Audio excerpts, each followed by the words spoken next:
All right, guys, here we are for another episode of Rangers Review. My apologies in advance. We would have liked to have this episode out breaking when it happened, but Steve and I both respectfully were very busy at the time. I was at Citi Field for the Mets game. I look at the notification on my phone, and then I see Steven's DMing me because, oh no, this happened. So a lot has happened with the Rangers as they've concluded their season. So we're really not even going to touch on the last couple of games of the season. We know how they fared, especially against those last two games against Boston. So now let's focus on the offseason for the Rangers. But before we get into anything that we have to break that you guys know very well about by now, Steven, how are you doing today, my friend? Doing good. Good week. My brother became a dad, so congratulations. Family expansion. My girlfriend made it here for the first time in 16 months, so that's also big positive. Yeah, good week. And David Quinn got fired, so 3 for 3. So let's just jump right in, okay? Because as you guys know, this was alarming. There was a belief that we would have an answer on DQ fairly shortly after we found out about Drury coming in the reins, and it was like, okay, well, if we're going to find out an answer soon, isn't that kind of more than likely going to be that, yes, he's gone? Because why would you make this? Even the articles are saying, that a decision will be made soon. I'm like, well, if you're making a decision in the first place, it's kind of obvious that you're not sold on him. And ultimately enough, that's what happens. Chris Drury doesn't just get rid of him. He gets rid of the whole staff. Obviously, gets rid of his supporting cast in Brown and also Oliver.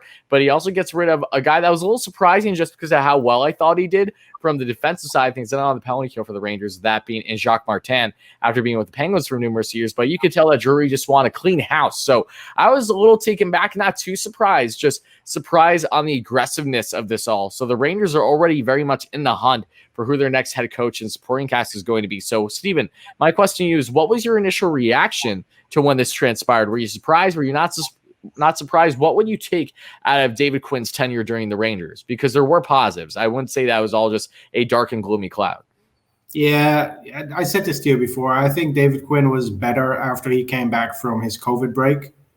The 2 weeks where Chris Knobloch was behind the bench. I think after he came back from that, he was a different coach. He made different decisions. He didn't really stick to his flawed reasoning as much. But apparently it was already too late by then. He got 3 years to show what he can do, and apparently it wasn't enough. I think the Rangers developed well, and if you look at everything, being part of the strongest division, only 4 teams out of the division making it. If this was a normal top 16 seeding, the Rangers would be in the playoffs, playing in one of the tougher divisions. But I think what ultimately led to the downfall of David Quinn is everything that happened off the ice. Yeah.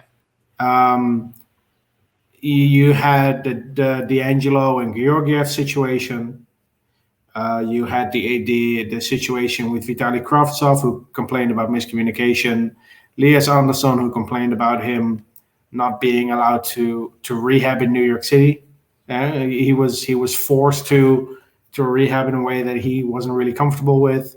Capo Kakko openly criticized David Quinn last year in a podcast in Finland.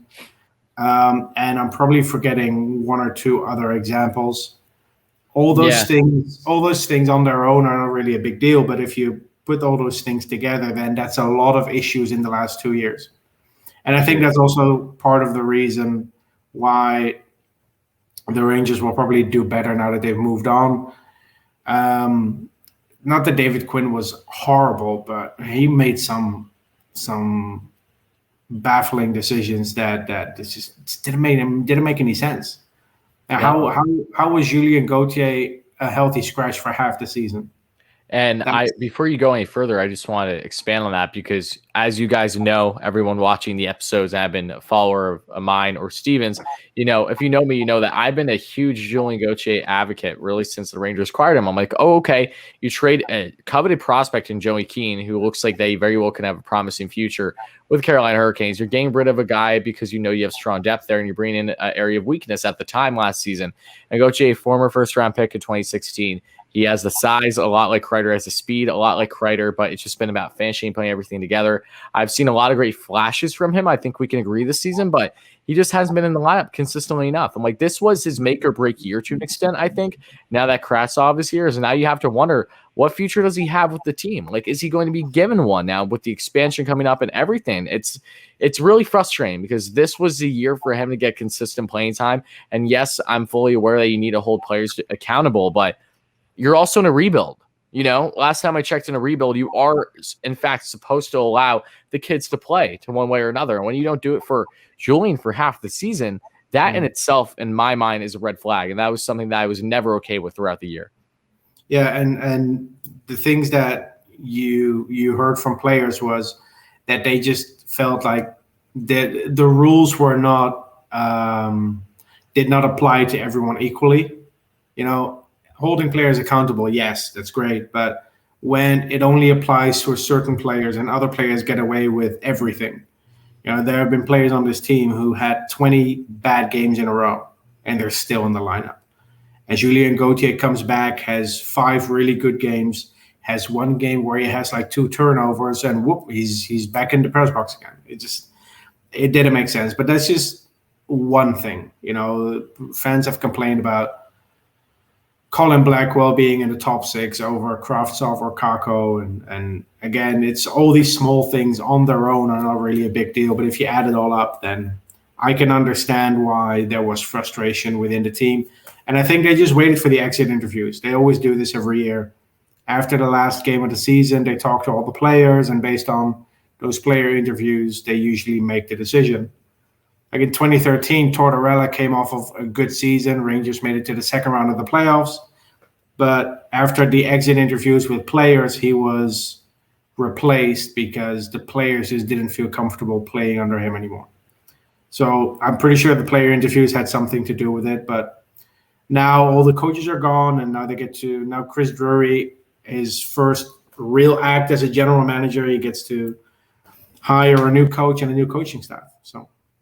Yeah, and I think it's really appealing in my mind. I enjoy the aggressiveness. I think it's exciting.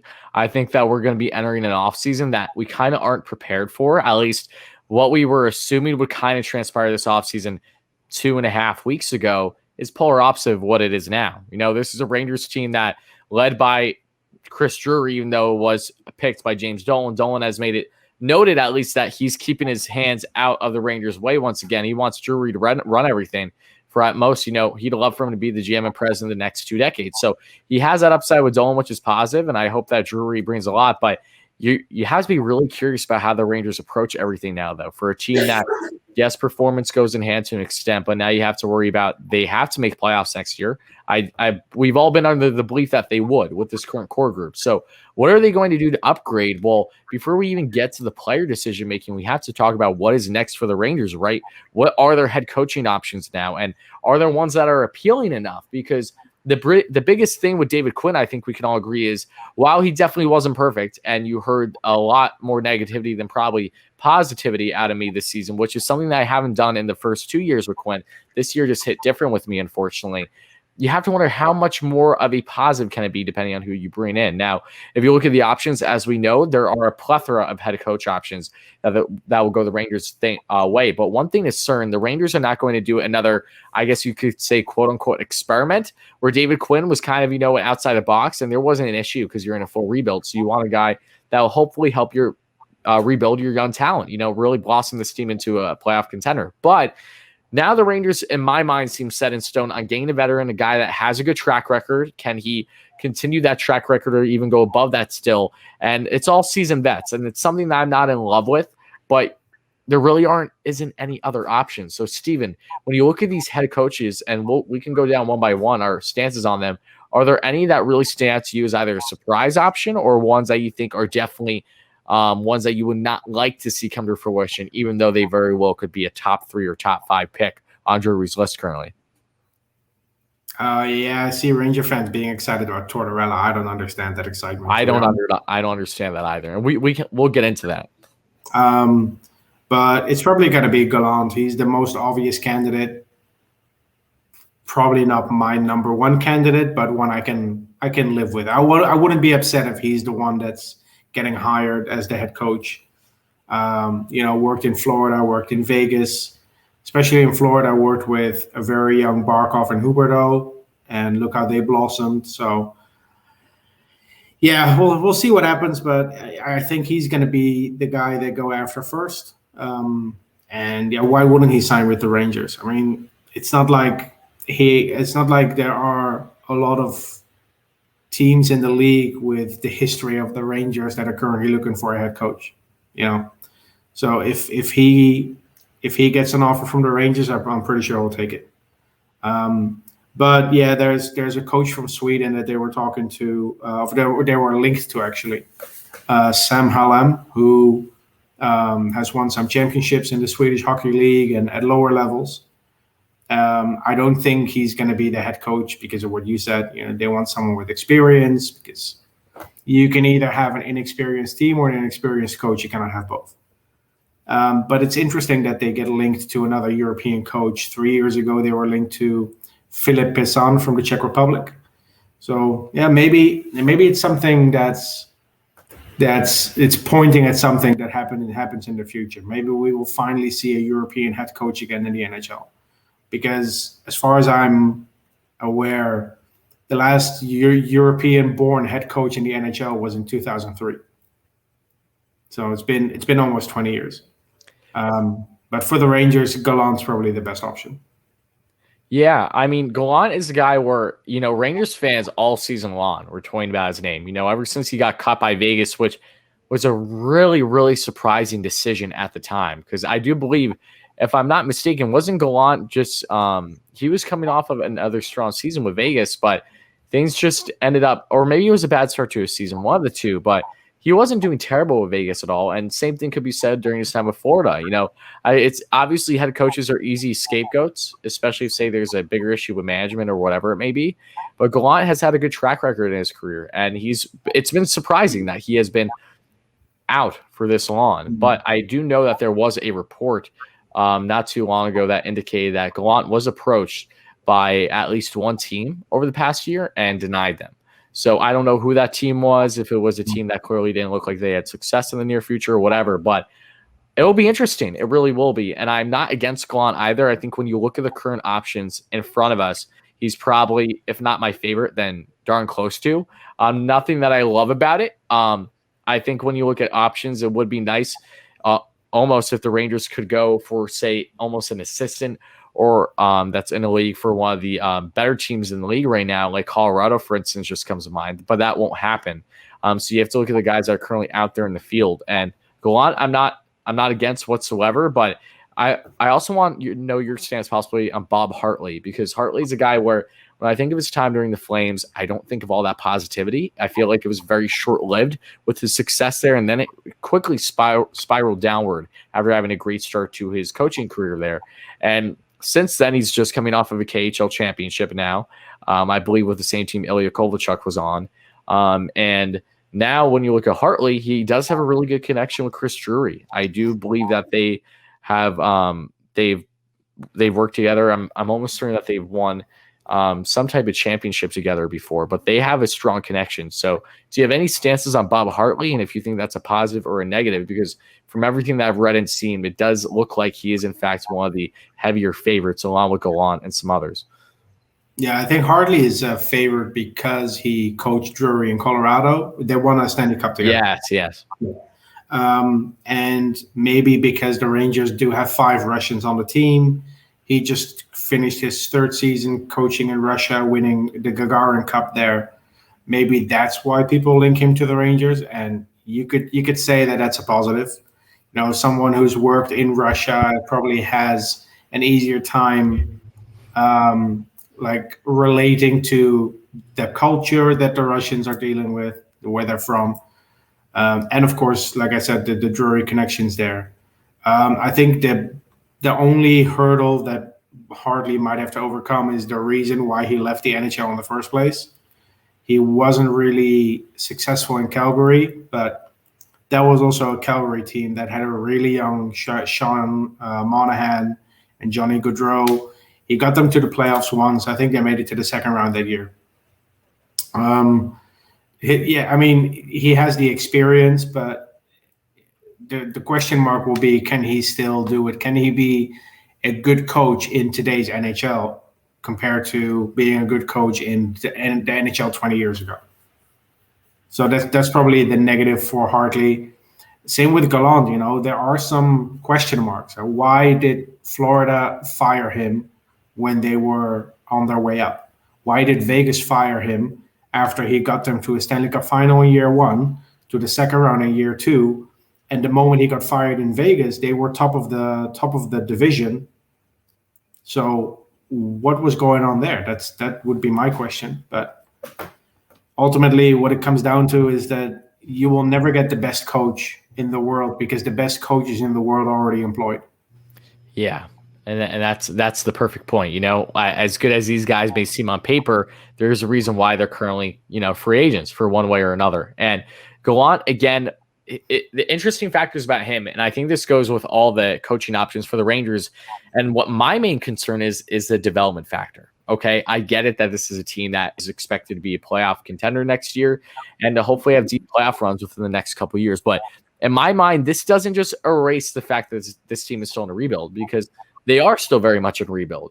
You have Alexi Lafreniere just coming off of his rookie year. Hopefully, he has a monster year next year. Same thing with Capo Caco. But you still have so many young players in this lineup that have yet to even reach remotely close to their full potential, let alone even be in the lineup if you're looking from a defensive side of things. Same thing with Niels Lundqvist, Zach Jones, just to name a few, Matthew Robertson, Braden Schneider, if these guys get time. Like, that's my main concern here is whoever the Rangers bring in, they're going to be more than likely a seasoned vet, unless they surprise us and do maybe another kind of experimental pick, but it just seems doubtful now. So that's my main concern. And then when you look at the other guys down the list, is Hartley. Again, I don't think he's a terrible option, but he's definitely not my favorite. Gallant would probably be my favorite right now. For the most part, I think Chris Knobloch would honestly check off a lot of the boxes, but it just doesn't seem likely after I've been thinking about it lately. Could they give him the head coaching job? Maybe, but I think he'd probably be best fit in an assistant role. I kind of doubt that they're going to jump the gun and go all the way to the head coach role with him. I could be wrong. Maybe Drury has a soft spot for him because of the short success they had this year when they were actually behind the bench. But then you look at other guys too. It's like Bruce Boudreau. Boudreau's had plenty of success, and he's had a lot of not so great success, especially I believe the last team he was with, correct me if I'm wrong, I thought it was Minnesota. And he's one of those where I don't have any interest in whatsoever. If you look at John Tortorella, and let's talk about Torts for a second. I love John Tortorella, and I think most Ranger fans do. We love his personality, that fire. He is the exact embodiment of what a head coach should be, especially playoff time. But for how this team is currently constructed, I think it is telling that John Tortorella would not be the proper route. I know that he probably has a good connection with James Dolan and everyone in the organization still, but Tortorella is not a development coach, not in the sense of giving young kids consistent playing time. Like, if we were aggravated enough with David Quinn and how he utilized our young forwards and Capo, Lafreniere to an extent, I highly doubt it's going to be any better under John Tortorella. I really do. And that's a big concern of mine as well. A defensive first coach. Yes, he has a good connection with Panarin, but I don't necessarily know how great their relationship is. I know it's solid from everything that I've read, but he's definitely a red flag. I think that ship has sailed, and I hope it does. Will I be all upset if he does become the Rangers head coach? No, I won't. But I want to know your thoughts here on John Tortorella now, Steven, because when you look at everything, it in my mind kind of contradicts a lot of things about this team and where they're trying to be headed, because they're still in a rebuild technically. Yes, they're supposed to be playoff contenders, but Torts, in my mind, is the perfect guy for a team where you're already fully playoff set and your younger players have already developed a couple of years. And look at how he's done with Columbus with younger guys there. It's either you love him or hate him type thing, no matter what organization you're a part of. And I'm not in favor of that, the diversity not being as neutral with all the players. Yeah, look, Tortorella has had a success. Again, same with Hartley about 2 decades ago. He won a playoff series with Columbus.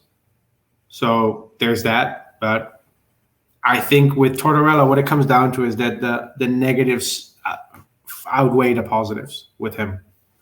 He ran Pierre-Luc Dubois out of town. They traded him for Patrick Laine, who now is having the same issues.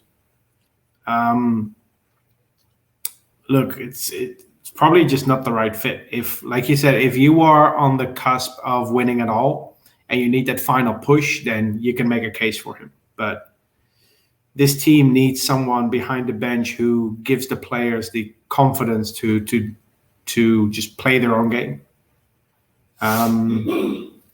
And yeah, like with Gerard Gallant, the downside is that he has never won a cup. So I can understand people who say you need someone behind the bench who has been there before, who has already won a cup before, because we don't have anyone on the ice who has that experience. And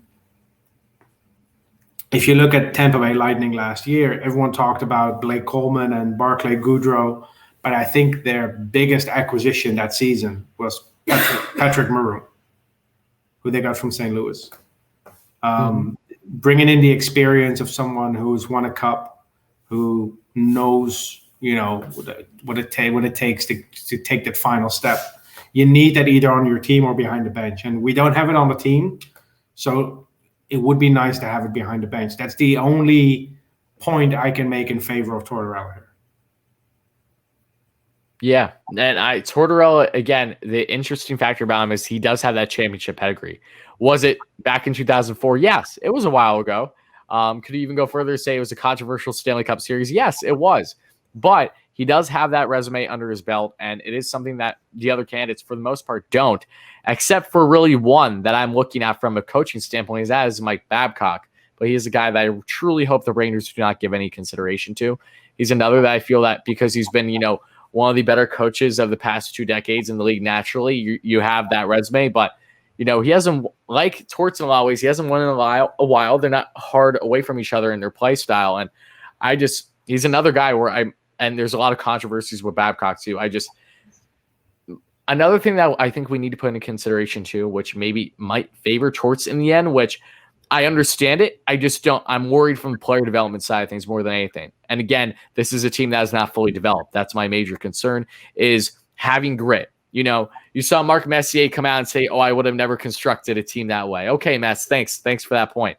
But when we're talking about how the team is currently constructed, it is true. They are soft in one way or another. They are a team that does lack grit, a team that at times could lack defending one another. I thought that they bounced back well in the game against Capitals, just trying to make a statement, but emotions were high, things were different. When you're talking from an overall game standpoint, a more hard-nosed team, there's no doubting whatsoever that John Tortorella would instill that in the Rangers lineup right away. That's what he did during his time with the Rangers years ago when he was with them. They were a hard-nosed team that, in a lot of ways, is how I view the Islanders right now and have for a while. The Islanders have been a very hard-nosed defensive team. They are so ridiculously hard to get off the puck. They hound you plenty of times. They keep you out of the zone, but they normally don't have that number one. They don't, like when the Rangers, they didn't have that number. Yes, you had Gaborik, but there wasn't enough more to his game that could take you to the next level, and there really wasn't much around him.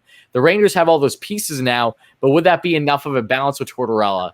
That is something that I don't have the answer to, but I think like everything else, I understand the positives. I understand why he could be so appealing.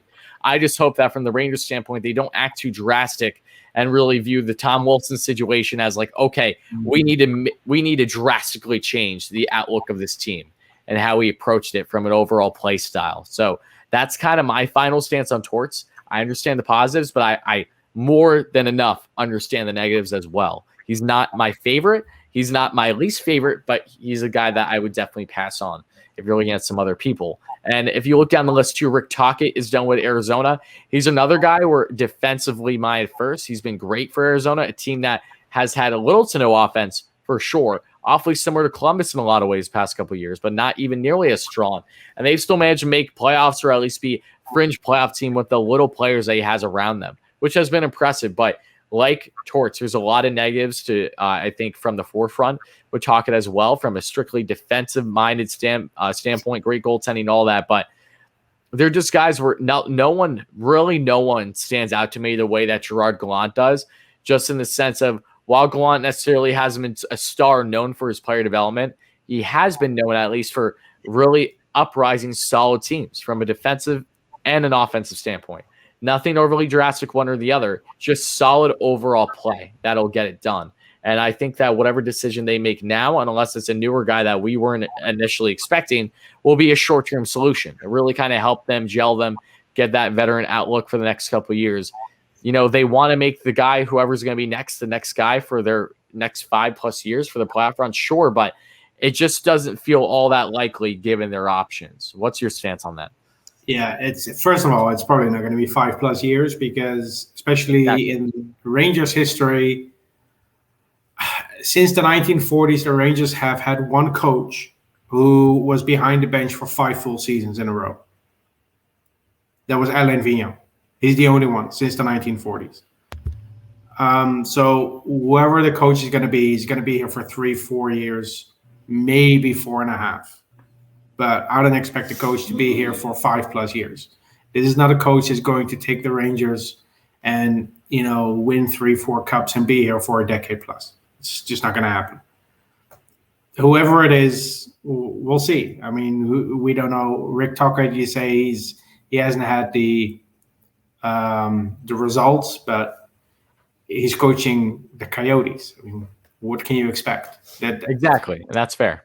They had a general manager that messed up so much that they lost a first-round pick. And they drafted a kid that they were forced to relinquish the rights to because they didn't interview him properly. That franchise is a mess. So is Tocchet a good coach or a bad coach? Who knows? Nobody knows. It's like a little bit like Babcock in a weird way, because a lot of people say Babcock is a great coach, but is he really a great coach? Or was he just lucky to walk into Detroit at the tail end of a 25-year playoff streak where he got to win a cup with Lidstrom and Zetterberg and Franzen and Datsuk and Cronwall and all the others? Who knows? What I do know about Babcock is that he chased players out of the locker room. Franzen, Marner. Yeah, I don't think he's a realistic target. It's probably going to be Gallant, so we'll see what happens. We'll see who he wants as his assistants. But I understand why they got rid of Jacques Martin, even though Martin actually did a good job with our defense. And that's because of what happened with Lindy Ruff. When David Quinn was hired, they already had Lindy Ruff in the organization, and they kept him there. And that just didn't work. So it feels like they want to give the next head coach the opportunity to bring in an entire crew. Exactly. Don't have to deal with the remnants of a previous administration, so to speak. From that point of view, it makes sense. Yeah, and that's a fantastic point. I was going to bring that up as well. Yeah, those were Quinn's guys, one way or another. He picked Jacques Martin when the opportunity presented itself, and that was a good pick looking back. And, it's one of those things where I do think Martin's going to continue to have good success, but it's nothing I'm really going to hang my head on because the situation was just not going to be as appealing to anyone coming in, and they were not really able to help pick their own supporting cast, which, again, makes full sense. So now to kind of wrap up, I would say the coaching talk right now, I would love to segue with you talking about now the entire ordeal. And I know that we've talked about this before, and I know that you're not in the most love of this, but let's talk about Jack Eichel for a minute, okay? Because Eichel, as we know, we saw from his presser, things are not looking good with Buffalo. If you had asked me, I would say that his days are done in Buffalo.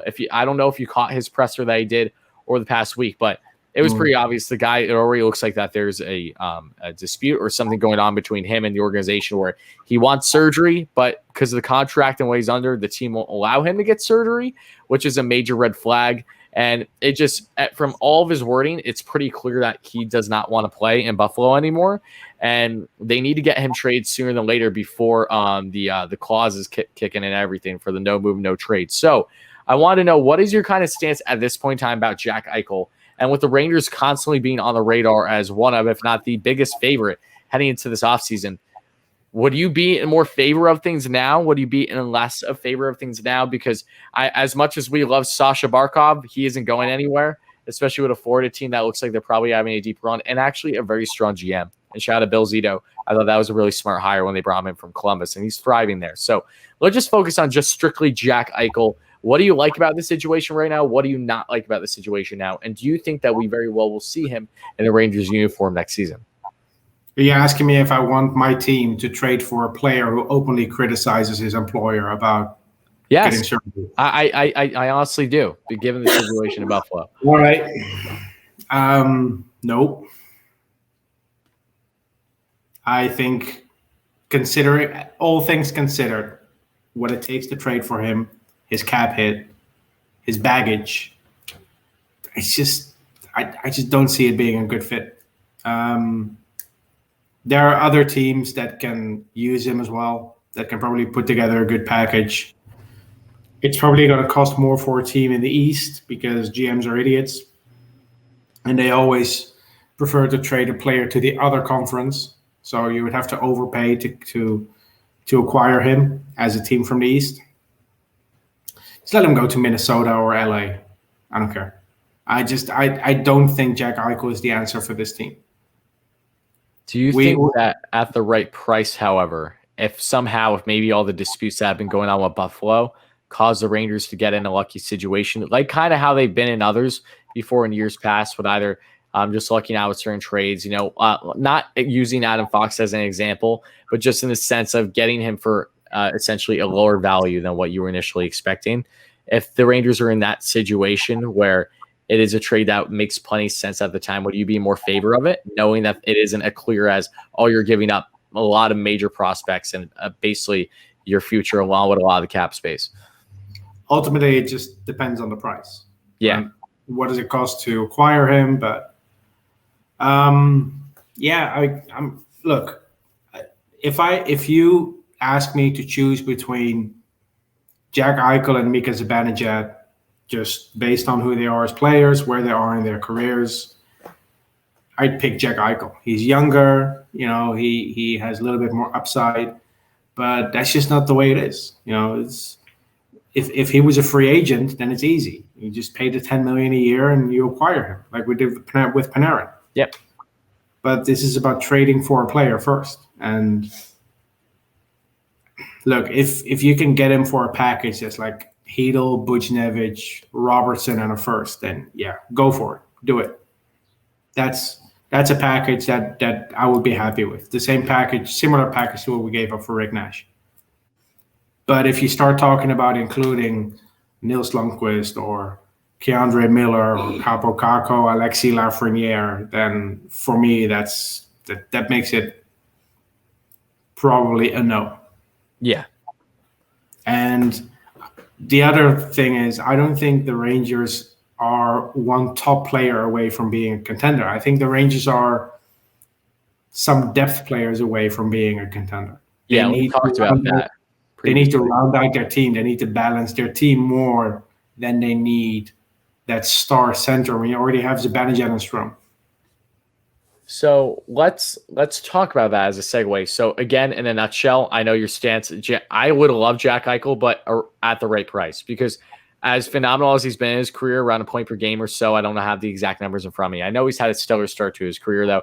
He has been dealing with a decent amount of injuries. And for a guy that's also openly saying that, yeah, he kind of needs surgery, but he's not giving it right now, that would put the Rangers in a situation, I would assume, at least, given how things currently stand, where if they acquired him, first thing he would need to do is get surgery. So you're being delayed from having that potential franchise star in the lineup. And he's dealt with injuries numerous times in his career already. So that's my biggest concern with him. I'm not nearly as worried about how outspoken he was with Buffalo. While I don't view it as a positive from a professional standpoint, it's kind of universal with the entire Buffalo organization. They're just a shit show, unfortunately. And they have their ownership to blame for that. It's from top down. Everything has been horrendous for years now. Nothing has led to success there. Even when they try to, everything's half-assed. So what I want to ask you, though, from a player standpoint, this is a player that I do believe Larry Brooks has talked about, and this one would be unbelievably appealing in my mind should he be available, even though I know this price would be pretty steep as well, is a guy that would bring grit to this lineup and someone that I know that I think we talked about before, where Drew Dye would be pleased that he's away, is Mr. Matthew Tkachuk. So how would you feel about a Matthew Tkachuk situation? Because from everything that I'm seeing as of late, that very well could be such a smart route on the Rangers end. And if there's one player that I would love to kind of bring that snarl that we talked about, that can combat a Tom Wilson should need be, but also put up plenty of points in a season and really help you when you're kind of getting on the cusp of being a playoff contender, while this guy is still very much a young and fully in his prime and still blossoming. How do you feel about Matthew Tkachuk? Yeah, you would have to probably trade a winger in return, because where else is he going to play? Correct. Yeah. could be a guy of a Pavel Buchnevich, for instance. It's probably the type of player this team needs more than Jack Eichel. Yes.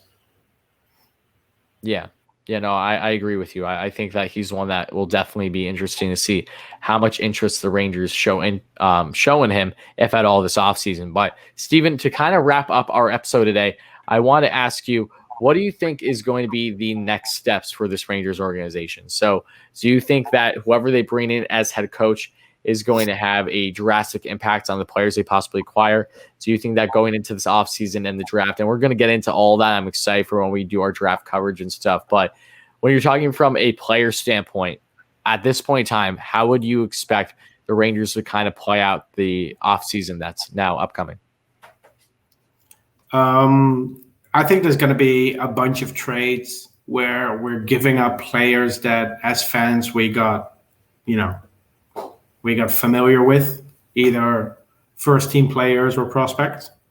They have so many prospects now. They have to do something with it. You cannot play them all. You cannot sign them all. You're going to have to trade some of them. Ideally, just get some guys that round out your team, that balance your team. There's no need to acquire another star player. The salary cap is going to be an issue in 2-3 years. So signing someone now for 7-8 years at $10 million is just going to be a little bit of an issue moving forward. So get some middle six players that bring a little bit of both. I don't mind getting a physical player as long as he still contributes on the ice. I honestly, Tkachuk is a good example, but he'll probably cost a lot. And why would Calgary move him? Exactly. But someone like the type of trade that Tampa Bay made last year, where they acquired Blake Coleman. That's the type of player you go for, a guy that can score goals for you, but also can help you win some of the grittier matchups. Without giving up your top prospects. Kakko and Lafreniere are not going anywhere. Kravtsov, maybe. Depends on who the return is, but I also don't see them trading Kravtsov with how he came in and how he performed, and the team seems to be quite happy with him. So, yeah, I agree with you. Kravtsov, we'll see. I think he's obviously, when you're talking about like the main youngsters for the Rangers, I could see as most appealing in a bigger trade. It's obviously him. I hope it doesn't happen because I do really like Vitali and I think he's going to have a great future. But yeah, it's going to be very interesting to see how they play out the remainder of the offseason. And really, if they do, in fact, go all in and be aggressive the way that Chris Drury has presented himself now as the GM and president, to get rid of the staff as quick as they did. Just the amount of aggressiveness quick over the past week and a half has been ridiculous from a Rangers standpoint. From starting off with this statement, then you get on to firing both JD and Gordon, and now these firings now of Quinn as supporting cast. It's all quick in a short period of time. So I'm awfully curious to see how quick and demanding they're going to be heading in now as the playoffs are about to start for the NHL, as we know, and as we head into the offseason and ultimately the draft, the expansion, which I'm really excited to cover with you, because I do think it's going to be a very eventful one, no less, for our Rangers. Yeah. So I think the surprising addition in a trade is going to be a left-handed defenseman.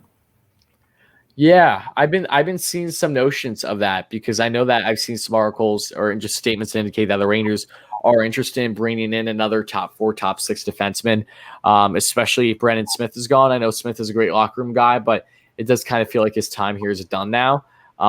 As much as I would love, and I think I said this last episode too, to have an all youngster defense, it just isn't going to happen. I do feel that, I know that guys like David Savard for Columbus has been toyed with before, even though he's right-handed, I believe. Matthias Ekholm's really, really appealing to my mind. Nashville's a team that, I believe they just made playoffs, but they have so many issues there. All their big contracts are not. Nashville's issue is that they cannot protect everyone in the expansion draft. So there might be a deal to be made there to acquire Ekholm for some futures. He's an interesting target because pair him with Nils Lundqvist and you're done, in my opinion. Yeah, Ekholm is such an underrated defenseman. I know that he hasn't necessarily been as stellar as of late, but in years past, I think that the potential can still prove itself, especially if you have a youngster like Niels. Like, let him go up and do the work. I know that Ekholm can provide both on the special teams, on offensively and defensively, but if you have an offensively gifted defenseman like Niels or whoever along his side, then just let him sit back, do his thing, and that could be exactly what the Rangers need. And if I would make an upgrade at center, I'd probably try to acquire Sean Couturier. Sign me the hell up, Steven. Couturier is one of the most underrated guys out there. I don't know what the situation would be with Philly, however. Philly needs to get into a rebuild, okay? With what they're doing with AV, nothing is going to turn positive, and I'm curious if Flyers fans are starting to realize that by now or not. They were all head over heels with AV like anyone else, but I try to warn. I have friends that are Flyers fans. I'm like, this is not going to end well for you, okay? Trust me, this is all going to be the same thing, routine. He's going to blame the players. He's not going to blame himself. So assuming that the Flyers go more down a possible rebuild/retool route, give me Sean Couturier any day of the week. Have him in your top 9. He's a proven Selke winner. The guy can still get it done.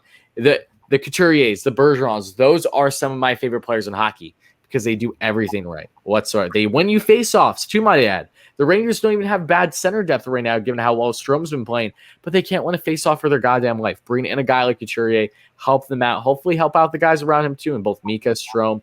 If Heedle's still there, okay, even though it probably wouldn't be at that case. Either way, Couturier, definitely sign me up if that is at all a possibility. Yep, that's it. That's it for me for today. That was actually the one name I just still wanted to drop before the end. So. Oh, there you go. Has there been a connection there, or is that just your own personal opinion? I think the Rangers could really use a good two-way center who plays on the penalty kill, because I just don't want to see a guy like Zibanejad on the PK, because you want to save those minutes for the power play and even strength. Agreed. Where he's best. So, and I've been a big fan of Couturier ever since he was drafted, and I think he would be a good fit. And if you can convince Philly to go into a rebuild or a retool and get a package around Philip Hedel and a first-round pick, that would be interesting.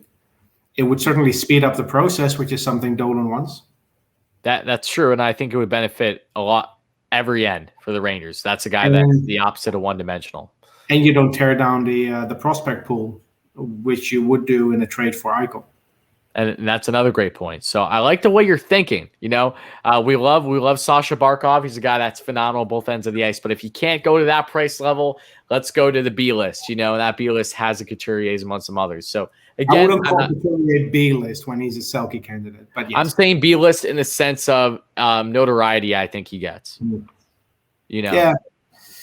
They just need that type of player, and I don't think Eichel brings what they need the most.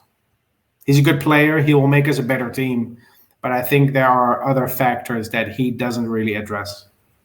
And that's fair. I don't think that if he was brought in, he would ultimately solve all the Rangers' problems. No, they're a team in a rebuild. They have a lot more work that they need to do as a club and from an individual performance standpoint than just bringing in a star and thinking, okay, that's it. They still have plenty more to do in my mind. Yeah. If you give me the choice to acquire Jack Eichel or acquire Sean Couturier and Matthias Ekholm in 2 separate trades, give me scenario B every day. Especially for how the team is constructed right now and how they're trying to be. I tend to agree with you. As appealing as Eichel is, and maybe it's one of those things where if it was actually brought in front of me, like if I was the one making the decision, that might be a lot harder. But when you put all the factors in, yeah, that would definitely help out a lot of things. So with saying that, Steven, I think we really hit the nail on the head for everything for today's episode. Not as long as usual, just because it was drastic what happened with DQ and everything. We discussed that, but now just kind of a waiting game for, the next 5 days to a week. Next time we talk, maybe the Rangers will already have a head coach in position. I'm not sure. I know that go on from the article that I saw from the Post. I believe it was Molly Walker that came out with it. I could be wrong. Don't quote me. Said that the Rangers were trying to get an interview done before he goes on to coach, because I do believe he's coaching in the World Championships. So if that changes anything, we'll see. But I'm excited, though. I just got to say, I love uncertainty in a positive way, knowing that the Rangers are, in fact, going to be making moves, doing all these things. We just really have no clue as to what exactly it's going to be right now. True. And, we'll see what happens. But the Rangers are on their way to become a contender. So just let the kids grow, let them improve, and this will be a fun ride. No, I couldn't agree more, Steven. Well, as always, Rangers fans, thank you all so much for listening and watching. If you checked us out on YouTube, make sure to drop a like and a subscription. It means a lot if you're listening to us through the normal podcast. Make sure to leave a good review, all those great stuff. Again, guys, a lot of stuff's going to be changing here for Rangers Review on all platforms as we get into the summer and get things more structured. So stay tuned for that. But as always, thank you so much, guys. And Steven, any last words? Who's going to win the Stanley Cup? Ooh. See, that's the funny thing. I haven't even made a bracket. I'm behind on all those things. Okay, who's going to win the Stanley Cup this year? Man. It's like you want Colorado so damn bad, and they were kind of my pick going into the season. My top three are Colorado, Vegas, and Carolina. Those are my three. Those are three good teams. I think. Look, Colorado has been really firing on all cylinders the last couple of weeks. Yeah. But it's hard to bet against Vegas, with guys like Theodore, Pietrangelo, Stone, Pacioretty, Smith, Carlson. They just have up and down the lineup players that can win games for them. I haven't even mentioned Alex Tuck. But yeah, whoever comes out of that part of the bracket between Colorado and Vegas is going to win the Stanley Cup, in my opinion. Yeah, that's fine. I'll go with you. I'll stick with that same pick. I love the fact that Carolina did better than everyone else this year, or at least were they ahead or below Tampa? I believe they won the division. No, who? Carolina. Did they win their division or did they? Yeah, Florida finished second. Tampa finished third. So Florida has home ice advantage. Yeah, and I'm excited to see Florida in playoffs too. They're actually looking structured now, but I have to say it's going to be one of Vegas or the Avs, and I'm going to stick with my gut pick. Going into the season, I just love the Avs. All they got to do is stay healthy. That's the biggest thing. And Maple Leafs fans must be thrilled that they're not facing the Bruins this year. I know. Then we'll see how they do against the Habs, though. That's either going to be a quick series. Imagine if they lose to Montreal in the first round. That would be hilarious. That truly would be. We'll see, though. We'll see. If you're a Leafs or a Habs fan, good luck, guys. That should be a very intriguing series. Maybe not as lopsided as you think because of the rivalry. Who knows? But yeah, that's it. I'm picking the Avs, sticking with my guns until proven otherwise. So, I'll go for Vegas. You're going for Vegas? All right. Hell yeah. We'll see what happens then. So, again, thank you guys for chiming in. It means a lot. And, Steven, let's go Rangers. Let's go Rangers.